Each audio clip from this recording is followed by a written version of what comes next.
Everyone, it's Bryan here with the Bigger, Better Biz community, where I equip you with the tools and know-how to grow that bigger, better small business. Today, I'm joined by Susan and Julie from the Hive. Ladies, how are you? Very well, Great. thank Thanks you. for having us. Thank you for coming on a blueprint session. I appreciate it. Now, the Hive, first off, you got my curiosity buzzing, pun intended. What exactly are you doing over at the Hive? How did you find yourself creating the Hive? Well, I have a nickname in the industry as the service queen bee. So I've been in the customer service industry my entire career. A lot of people use customer service as a stepping stone to start their career in the path that they want to go. And I really used it as my solid foundation to help other people use it as a stepping stone. And so I've really been I've come to be known as the person that can help people launch their careers, and working with startups, small businesses, all sorts of different industries that I've gone into, and really just expanded on this role in my management. I've also been a high tech recruiter and done a lot of recruiting, and in this industry, you go through a lot of resumes. So the Hive really is combining my love for customer service, my ability to really find and nurture awesome candidates, but then also to kind of show companies that they can have teams work remotely and they can have solid management while working remotely. So we are flexible staffing for companies. We have a really solid, well-built team with over 80 years combined experience. And we just offer companies a great way to scale, to have temporary staffing, to have flexible staffing, part-time staffing, whatever their business needs in the customer service and administrative staffing fields. So we're really excited to grow and help more clients and find solutions for their companies. That's wonderful. And Julie, how did you come on board? Well, I came on board when I first met Susan at another company where she was the, of course, customer service manager, and we really clicked. So when she started up this company, I decided to come on board and help her build that. So we've been known each other, I'm thinking 4 or 5 years, 4 or 5, Wonderful. something like that. Wonderful. And now you find yourself at a point. So when did you launch the Hive? So I launched the Hive almost 3 years ago. Okay. And we have a few cornerstone clients, my originals. But yeah, so it's still a relatively new and small company. Gotcha. So with regards to the types of businesses you're going for, who are your target businesses? Sure. My bread and butter, especially the last decade of my life, has been startups. Startups, I find them challenging and fun because processes are always changing and you always have to, be able to shift and move quickly to adapt to the changes in a startup industry. And I really like that. And I love watching our clients grow and to be able to grow my team with them and help find solutions to problems as they pop up. Very cool. So today we're looking at specifically you're using traditional marketing. So you're using some postcards to break up the noise. So are these postcards, before I even show them, these postcards, were they created with startups in mind? Are they going to be sent to startups, or do you have a specific kind of cross section of different businesses to which you're sending them? I think we're going to really kind of test it out with a cross section of businesses. We have kind of separate approaches to each kind of industry. And these postcards really are going to start going towards small businesses because we really think that they're hurting right now, number one. And number two, they've lost team members due to COVID that they need to fill. And it's hard to find people that want to come in right now. And so we've really kind of seen a gap in the market there. So although startups are what we historically have as clients, we're really looking to help small businesses and kind of move in a new direction with that. Because I think that not all small businesses need a full-time customer service staff.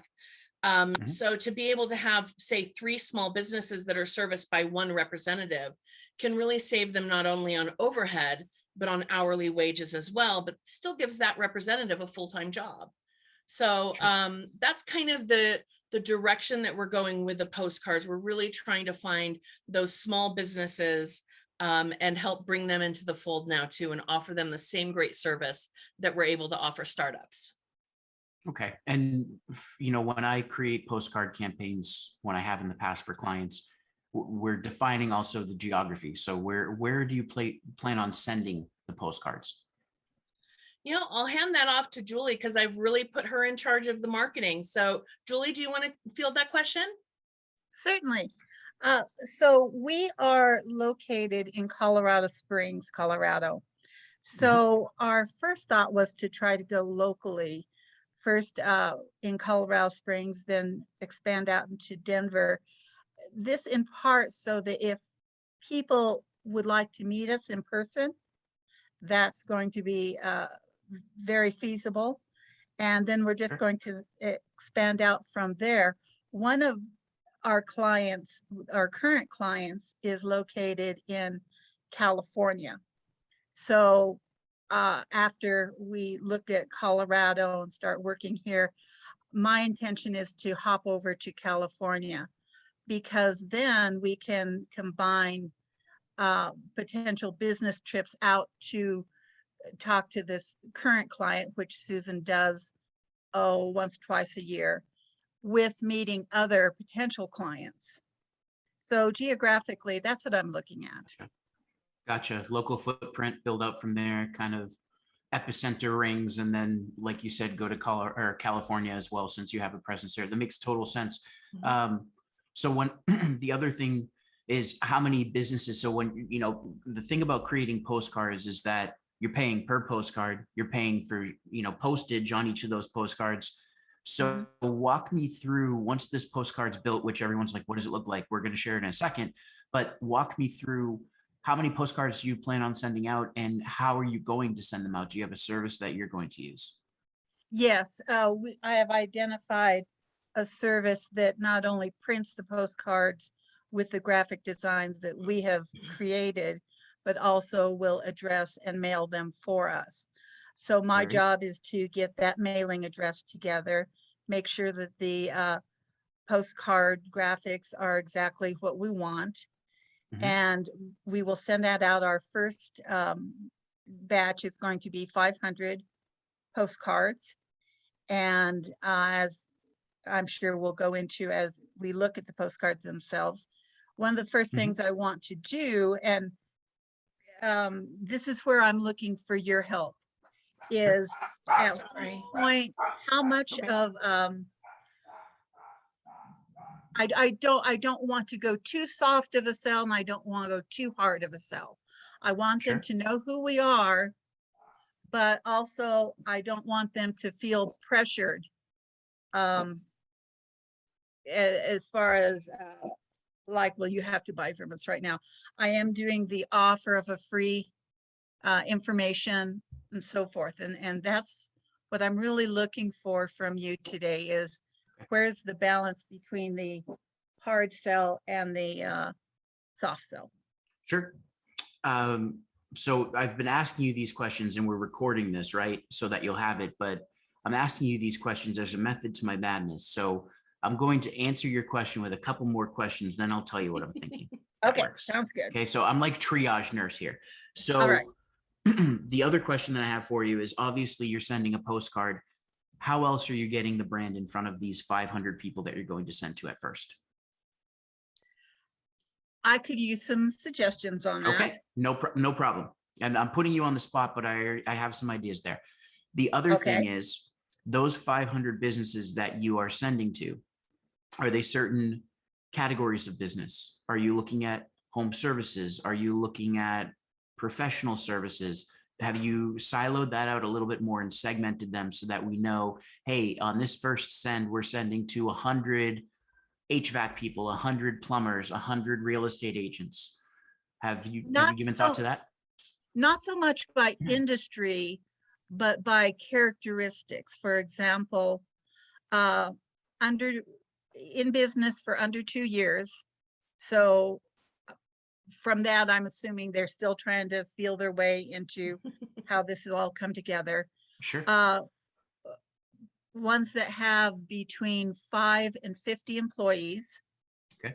So here again, still trying to get their concepts together and figure out exactly how they're going to balance the office staff versus whatever they need, workers. Yep. So it is less about the specific industry. Obviously, there are some things that are not going to be appropriate. For example, we do specialize in remote workers. So Okay. obviously, if someone needs someone at the front desk or at the counter being cashier, this isn't going to work. Sure. So there are some certain retail businesses that I'll weed out. But anything, for example, like a trash company, where they're having people call up and say, hey, when is my trash supposed to be picked up? Or when is my bill due? Or that sort of thing. We can handle that. Right. One of our clients right now is a furniture manufacturer. So we have people calling in saying, how's my order going? Tell me about the different colors, the styles, blah, blah, blah. We can handle that sort of thing. So it's not industry itself, but the size and the state. Okay. That makes their sense. business. And you're probably going to find over time too that certain industries are going to react faster and probably be warmer to working with Yes. you too. So it's good. And I would say as you're plotting through this, I would tag those different types of businesses. So have it so that you know what the effectiveness is. Absolutely. The whole reason why with postcards, I always pause when a client says that they want to do postcards. I think it's a good idea because it breaks up the noise, especially if you send a postcard that can break up the monotony of what's in your mailbox. But there's also not a lot of tracking, right? So it's anecdotal. Hey, how'd you hear about us? Oh, I got the postcard, maybe. Or, they saw the postcard, but then they met you somewhere. They met you or Susan and they were talking. Then, oh, you know what? We need that. So you don't really know how much direct business you're getting from it, which is why I always like email or other kinds of digital channels, right? Because we can track it. We've got the metrics. That being said, there are some ways that we can leverage the postcard and still have tracking in the back end so that you can see how effective it is, which is what I really want you to get out of the campaign. That's one thing I was going to ask. What I intended to do is I'm writing a page about what makes a good customer service team. And that's going to be my free offering. And I will have them go in and request that through a specific link.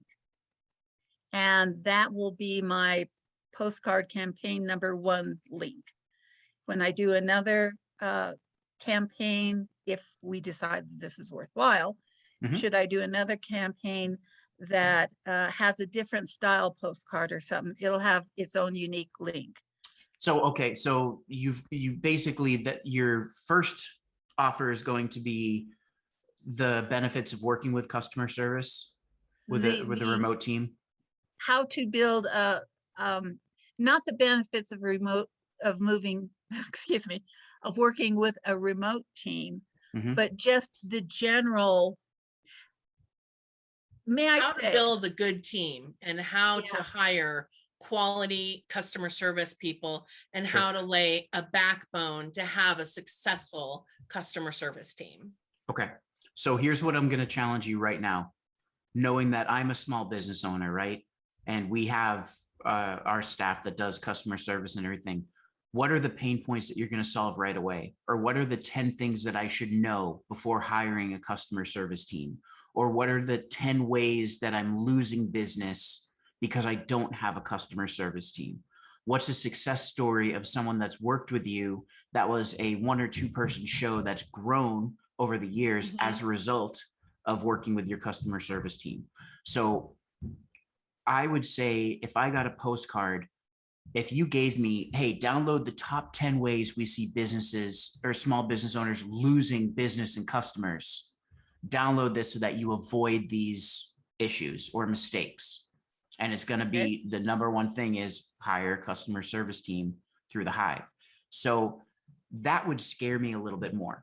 And especially if I'm 0 to 2 years, 5 to 50 employees, if I'm losing business, that's a big deal. So that might be one, just kind of that shock to break it up.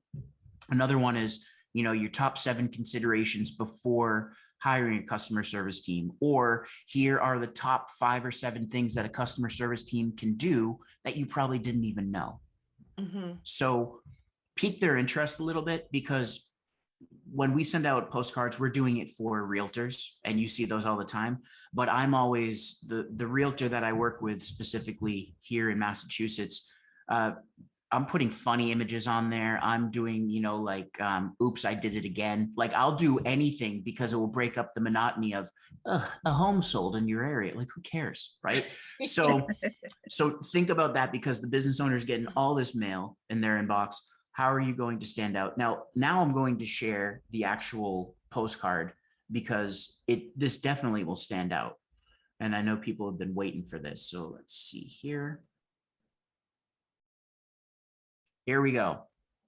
So we've got your postcard, the Hive flexible staffing made easy. And walk me through it. Okay, so this is our tagline, flexible staffing made easy. The reason we're having the tagline is the Hive is the name of just about anything in any industry. We've got beauty salons that are called the Hive, all this. So we're trying to differentiate ourselves from all the other Hives. The Hive, flexible staffing made easy. Now you can have an entire team supporting you remotely. We want to emphasize that we are a team, that we can supply just one person, 2 people, whatever. But we're most effective when we're hired as a team.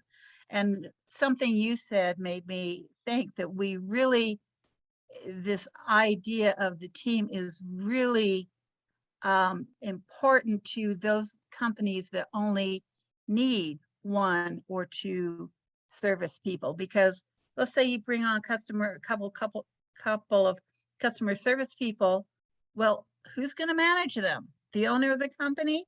That person's off doing their own business stuff. Bring us on. We'll have a manager in the background handling the 2 customer service reps, and you've got the whole team taken care of.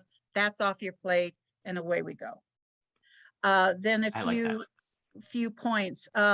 Long-term, short-term staffing. We establish your training material and workflow. That's another big bonus that we give. We go in, we basically have 1 person trained. They do all of the training material.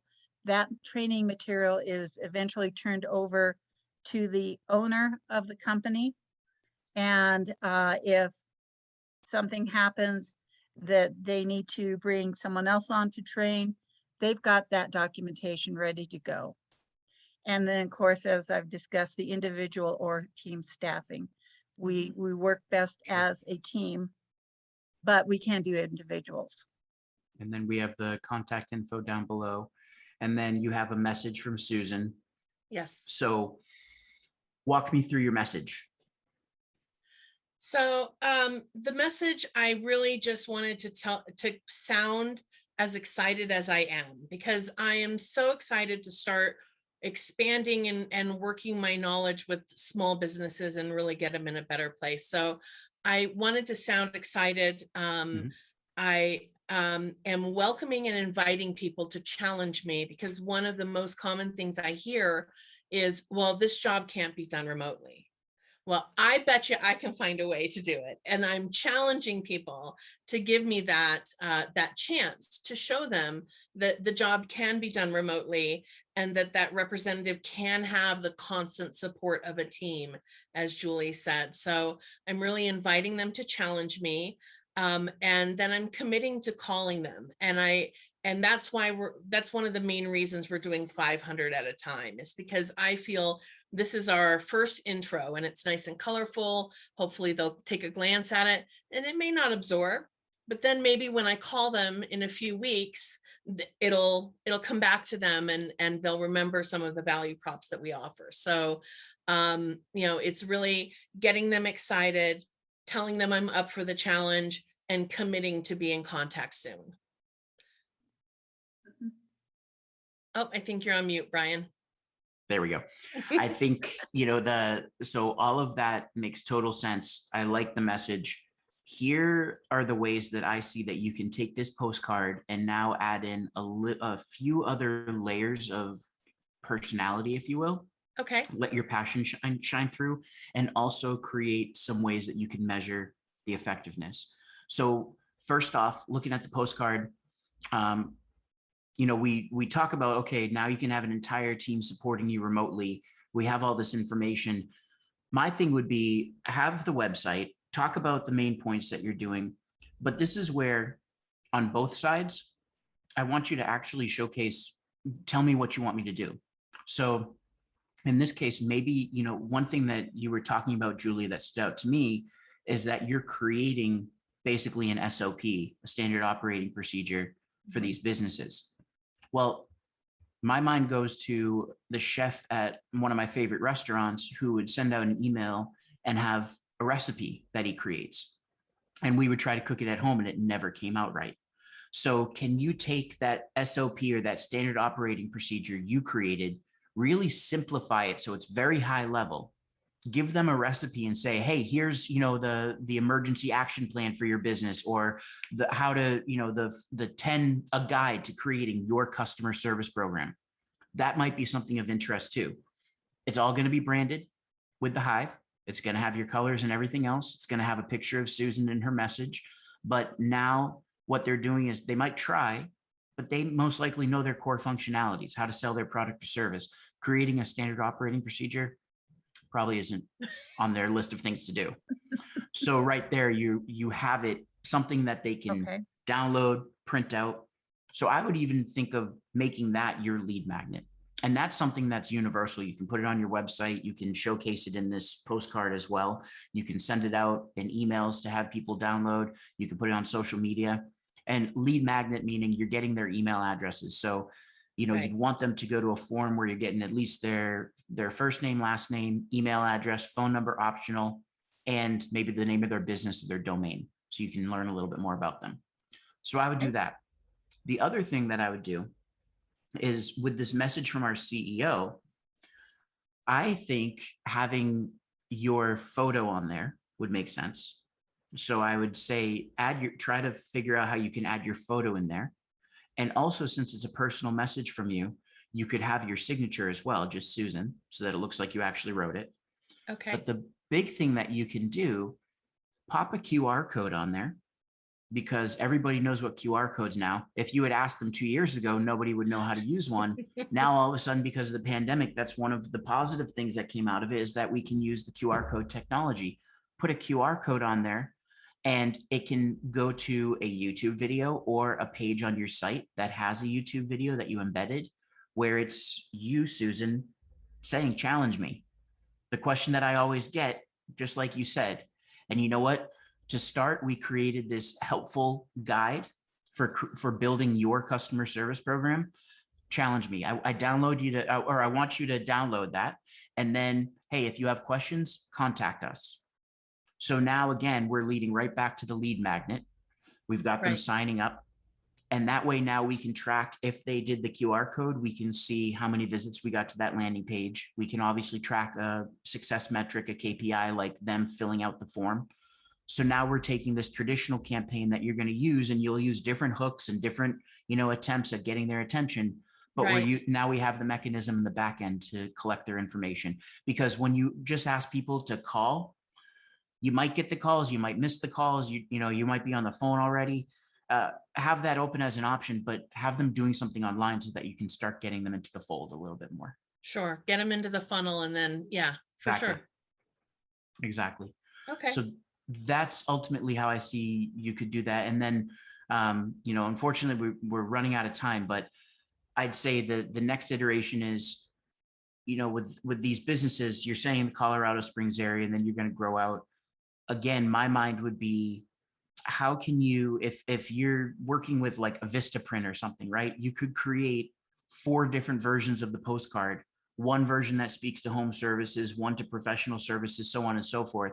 If you can actually segment them out by business type or business Right. category or service, then now we can say, flexible staffing made easy for HVAC, so on and so forth.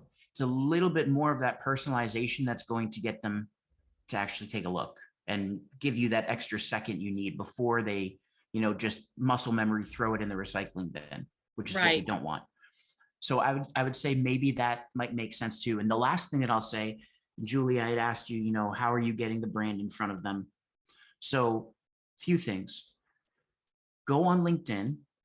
When you identify this list of 500 people, go and send out LinkedIn connection invites under Susan's LinkedIn to establish a connection, to get the Hive in front of them. Now, Susan, if that's the case, then you need the Hive branding, you need the black and yellow, all that stuff on your LinkedIn profile. So now they're getting that brand impression, and Right. there's that continuity.